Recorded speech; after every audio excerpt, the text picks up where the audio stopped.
আসসালামু আলাইকুম। সবাই কেমন আছেন? আশা করি সবাই অনেক ভালো আছেন।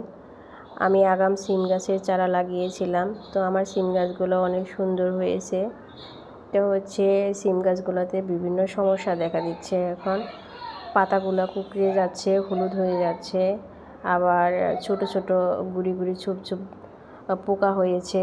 তো এগুলা নির্মূল করার জন্য অনেক চেষ্টা করতেছি, কিন্তু ভালো হচ্ছে না। মনে হয় সিম গাছগুলো আবার তুলে ফেলে নতুন করে চারা লাগাই, কিন্তু তার আগে একটা চেষ্টা করে যাচ্ছি।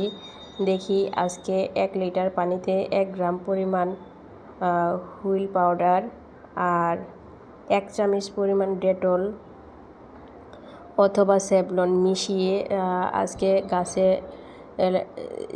স্প্রে করে দিব। যদি ভালো ফলাফল পাই তাহলে তো আলহামদুলিল্লাহ।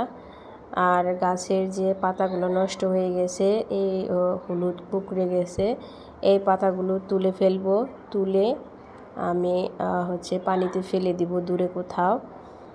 আর আপনাদের কাছে আমার একটা রিকোয়েস্ট, আপনাদের যদি অল্প একটু জায়গাও থাকে তাহলে অবশ্যই সিম গাছের চারা লাগাবেন, বা অন্য কোনো সবজির চারা লাগাবেন। তাতে আপনাদের অনেক ভালো লাগবে, সময় ভালো কাটবে এবং নিজ গাছের হাতের ফল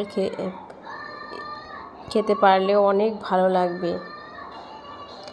আর একটা কথা বলে নেই, যেহেতু আমি এর আগে কখনো এভাবে ভয়েস দেইনি, তাই আমি উল্টাপাল্টা অনেক কিছু বলতেছি, আপনারা কিছু মনে করবেন না।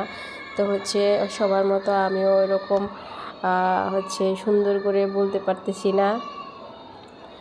যাই হোক, সবাই আমার জন্য দোয়া করবেন। আপনারা সবাই অনেক ভালো থাকবেন। আপনাদের জন্য অনেক অনেক ভালোবাসা ও দোয়া রইল।